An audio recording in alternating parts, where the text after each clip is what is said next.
Nicole Scott from the Gorgeous Gray Movement, and channel is all about stories of women transitioning to the other side, to gray. And we have a very special guest on from Connecticut. We have Tina. Hi, Tina. Hi. So you guys, I've been following Tina for a while on Instagram. That's where I meet a lot of my silver sisters. And I just want to give you her Insta handle so you guys can follow her on her beautiful journey. So it's Gray, and it's spelled with Grey, because I know sometimes you see it as AY or EY. ey.grace.and-grit, which I love, and grit, because let me tell you, when you go through this journey, you need some grit, and I love that. So Tina, thanks for being here. And I just want to jump right in and say, like, first off, your hair looks gorgeous. I love how it Thanks. looks healthy and thick and it's long. And I love the fact that there's different shades. You know, the joke is the 50 shades of gray. Yeah. Tell us a little bit about your journey. When did you start? Why did you start? And, you know, why are you inspiring other women to follow suit? Well, I started in 2017, and I think the main reason why I started was because I started to have a reaction to some of the hair dyes that I had. I would go into a salon. I'm a cosmetologist, and I would even try to find a salon that would let me bring in my color. Because I did a lot of the coloring at home, but it gets to a point to where you have to get behind the ears, way in the back, and so forth. So I needed help to do it. So I had gotten to the point to where it was scattered gray. And I just, I started to find that a lot of the companies too started to change their product. So, when I would talk to the girls down at the place where the salons go in to get their color, just asking them questions. I'm like, I used to be able to do this all the time, but, right through hairdressing school, I really didn't have an issue. But all of a sudden, and a lot of them had said that a lot of the companies were changing some of the, the formats of the colors. So I just got a reaction, and I was not clearing until my next color.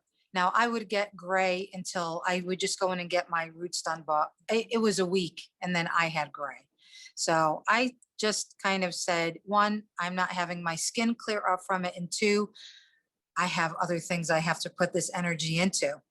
So I didn't want to think about it to be an issue, part of the day, to where it went past when I got up in the morning and said, okay, I'm ready for the day. I didn't want to think about it afterwards. I said, it's taking up too much headspace. So I just decided to go gray, but I did look up, I don't even know. I don't know if I was looking up YouTube or something. And then I had found somebody and I was like, oh, she's gray and she's about 10 years younger than me. So now I need to look into this. So I said, let me look into it. And then I started to see little bits and pieces of women who had gone gray. And I said, oh no, this is not a fad. It's not a trend. This is something that women are changing as a lifestyle. So I immediately jumped on board with that. That's amazing. Now you mentioned that you had a reaction. Can you get a little bit more deeper into the reaction? Because this might click with some women that are getting the reaction but not paying attention to it. So what was that reaction? So when I would have the color on, I had to use the parting comb that they had. You would recognize it in a salon, how it has a comb on the end and then a really like a metal tip on the end. So that's to do parts and foils and whatever. So I would use that and scratch my hairline the whole time I had my color in. And of course, as you know, when you're in the chair, you have to leave color on much longer because gray is resistant. It's not meant to take color. It will take color over a period of time. It's just going to really be color over color. That's why you get black ends and stuff like that.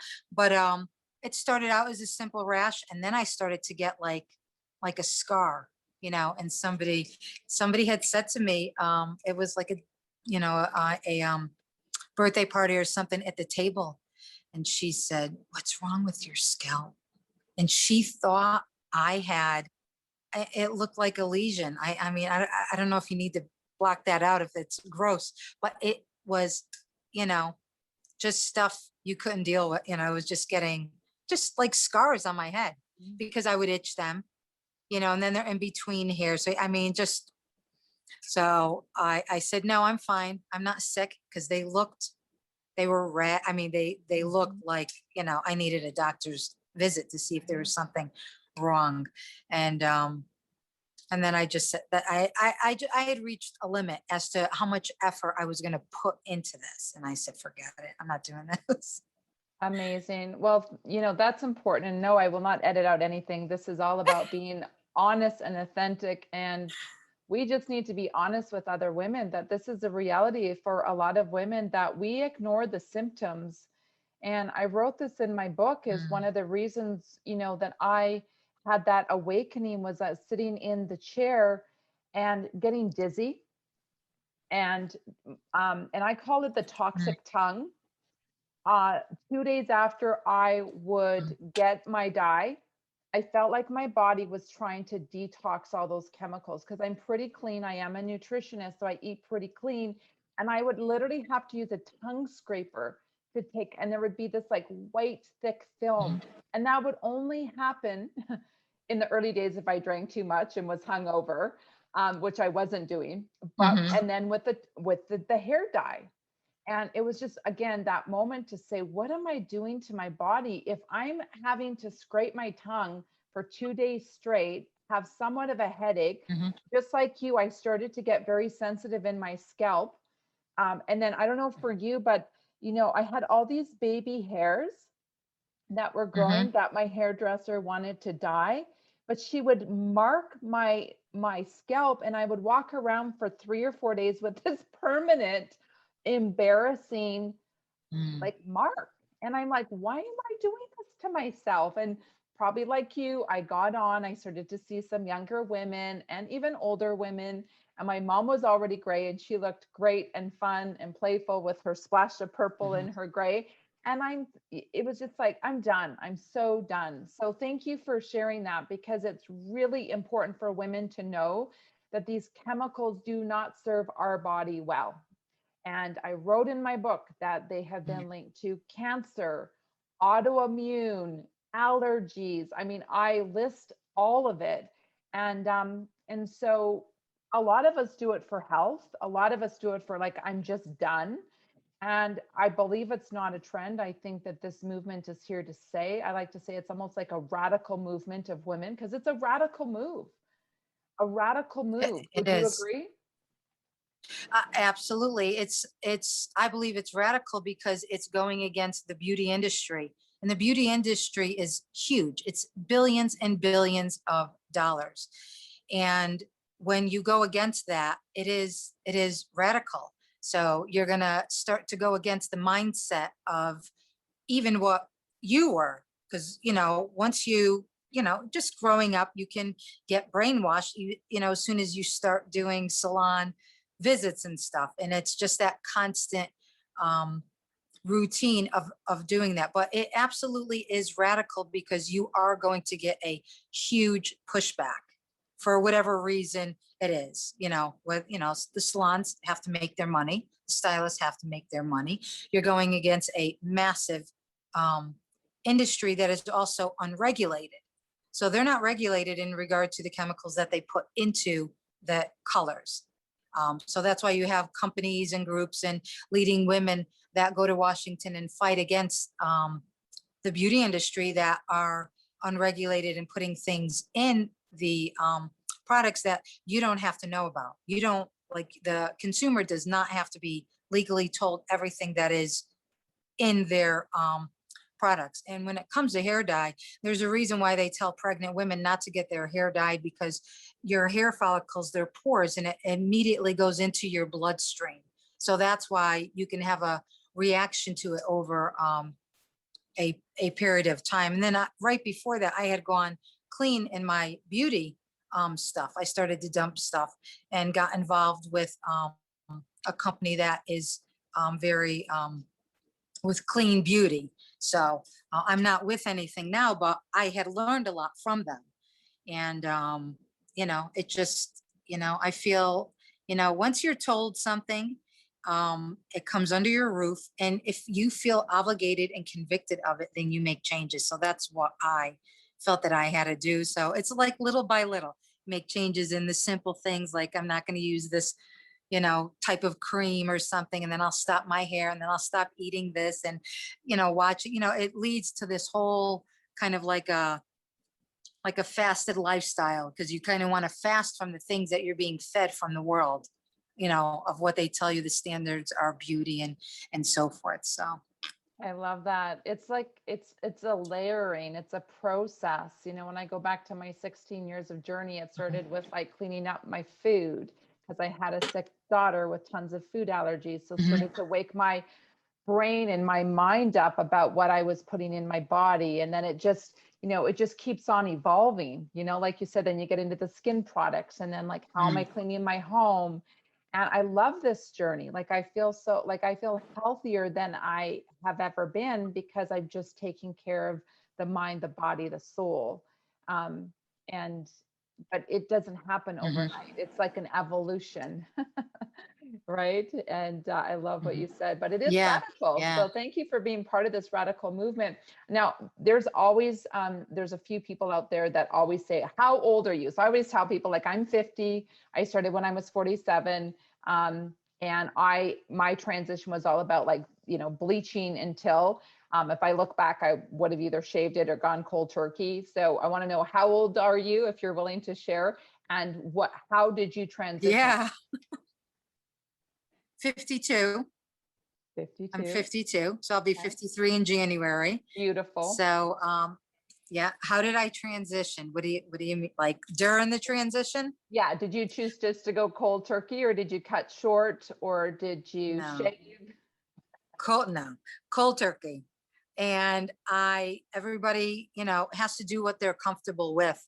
But I really personally like to encourage women to not don't get highlights, don't get things to fade it in, because it is it's, how you get the line of demarcation. And I did a post recently about it. And I said, you're making a statement to yourself as a reminder, and to anyone that wants to hold a conversation with you as to why you're doing your hair and so forth. But you're basically drawing the line there. And that's what that line of demarcation is where it's what you're letting go of, and the new thing of what you're stepping into. So I do not believe in doing the anything to soften it, because I think it'll soften the woman. It'll soften her confidence. It'll soften her answer. And Mhm, I think you're supposed to let your yes be yes and your no be no. This mhm. is why you're doing what you're doing, and you just have just a simple, gentle answer, and hopefully it sparks a nice conversation where you can talk to somebody um, about it. But yeah, I didn't mind it once it got past a certain point, because I have dark hair. So it definitely was just, it was ugly. But you know what? I don't know what is wrong with me, but I if it's ugly to somebody, it makes me want to wear it. It makes me want to use it, just because somebody said that, because then I'm like, well, great, then there won't be 10 other people who have.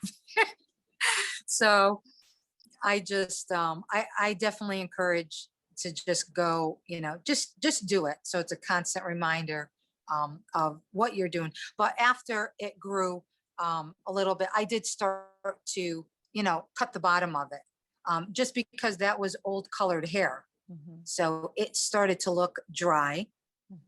and it needed a cut. So, and I don't mind, for me, hair grows back. So I cut layers into it, and so forth. So during the whole transition, I was I wanted to be perceptive of a style. Like, how am I going to do this? How's the gray going to come in? I wasn't sure if it was going to be, more white, more gray, or however it was, because you have to fully transition to know what it's going to do. You cannot judge what your hair is going to be by an inch of roots, because it's going to change by the time it even gets down. Because the majority of the time, 95% of the time, your hair in the back underneath your baby hair is going to be darker, Mhm. because there's no damage to it. There's not heat to it. You have no sun on it. There's no elements hitting it. So it's protected. But during the transition, I really just kept different hairstyles and so forth. And then I just wanted to keep an eye on, the different coloration with my hair and skin. Yeah. So I started to focus on that. So I didn't want to, I want to make sure I still kept my skin good and stuff like that, because I knew there was going to be a little bit of a difference for my eye too. And if there were changes that I wanted to make. Yeah, exactly. Wow. I love what you said about the yes, no, about your tip on the cold turkey and the message that it sends out to the world, that part of that radical movement that we're talking about. Mhm. And I think that is just so awesome. But I believe, like you said, whatever works for you, Mhm. is saying a statement that you're willing to move forward and try it. And I think Mm. that's brave for women. So one last question, because I know your background is on skin. Your skin is glowing. You're 52 years old. I'm like, wow, you obviously are taking care of your skin from the inside out, because you can't have beautiful skin like yourself and eat a bunch of junk food. So can you just share a little bit of tips and tricks that you're doing as a woman that is positive aging and being role models for other women, is that you can look good and feel good and have great skin and have gray hair? Because that's the message that I want to get, is that you can go into this beautiful stage still feeling strong and healthy and elegant and beautiful. And you're obviously leading that role model for other women. So thank you for that. Oh, gosh. Thanks. My goodness. Um, I think what I would say is that you work with what you have. That's really the bottom line. You can't necessarily um, look at somebody else at what they have and so forth. So I think I just had to figure it out with, if it was dry, if I had to cut back on certain things, if I ate certain things. Mhm. But I am definitely like an oil girl. Yeah. So I definitely like skin oils. Um, and I like things to be economical for me. I definitely, hesitate to spend a lot on anything. I basically go to Costco and I get their big jug of coconut oil, and that Mm, cleans my skin. It yeah. takes off makeup. So I don't use like any type of, like, a lot of steps. Mhm. But during parts of the season, if I run into an issue, then I know that I have to change things up. But I definitely use, a little bit more on the cleaner side of products. Mhm. But for me, a little bit more minimal. I have an 8-year-old, so we're in the pool, we're at parks, so that's a little bit of my gig. I'm not, I am a photographer, so when I go out to do a job or something, I do, I have to look presentable for the public and not just the park. But otherwise, the majority of my time is, park days, pool time, play dates, you know, the library, stuff like that. So I'm a little bit low key I love it. and stuff. That's great. So I said that was my last question, but I have another That's all question, right. because you said you're in the pool a lot and you have gray hair. How do Mhm. you keep your hair gray and be in the pool? Because there's a lot of people concerned about the bleach, the chlorine, turning it green or changing of color. What is your secret to keep it gray and shiny? Well, the main thing is that you do have to start with a good baseline. Your shampoo and conditioner are very important. And I know a lot, depending on how we do our hair, whether it's curly or straight or blow drying it out with heat, we sometimes have a tendency to look at the styling products. But it is more important to look at your shampoo and conditioner as your baseline. So I always recommend a little bit more on the cleaner Mhm, side of the products. mhm. You can go on my page and you'll see just stuff that I will review. Yeah. Um, I usually just try to, I contact companies and I just see what they're willing to do. And, I said, hey, are you willing to send anything out? I'd like to do a review on it. And a lot of the companies are generous with that. So I've had an opportunity to be able to try out a bit. I'm hoping to be a little bit of an advocate for the companies that are honest and clean, Yeah. and for the consumer. and just, kind of be a little bit of a connector and say, this one's on the up and up, Yeah. and this might work good for your hair type. Yeah. But the purple shampoos and conditioners work very well. But it is important, if you are going to be in the pool a lot, if it is a high chlorinated pool and stuff, Mhm. then you would need to have like a purple mask and do that. And I don't know if to mention names or brands, but you can go on the page and see, Mhm. the specific brands and stuff Yeah. like that. But you always want to stay a little bit on the clean side. But it is important to also, do an oil treatment throughout the week with Okay. it. And there are a couple lines out there that have sprays that are UV. Okay. Oh, So great. before you even go outside in there, you can use a UV product on your hair that is clean. And sometimes if I run out or don't have anything, I have no problem taking the sunscreen I'm using and put it in my hair. Beautiful. Oh my gosh, such So, great tips. And I could talk to you more, but we have to wrap up. Thank you, Tina, yeah, so much. You guys follow thank her on you. Instagram. Gray, that's with a GREY .grace and grit, so that you can get more tips and tricks of how she takes care of her face, her hair, her reviews. I always like watching reviews. I always love learning from, women like yourself. So thank you for just being such a lighthouse. So appreciate you. I can't wait to get this out to the world and hear your story and your confidence and your bravery. So thank you so much, Tina. Thanks.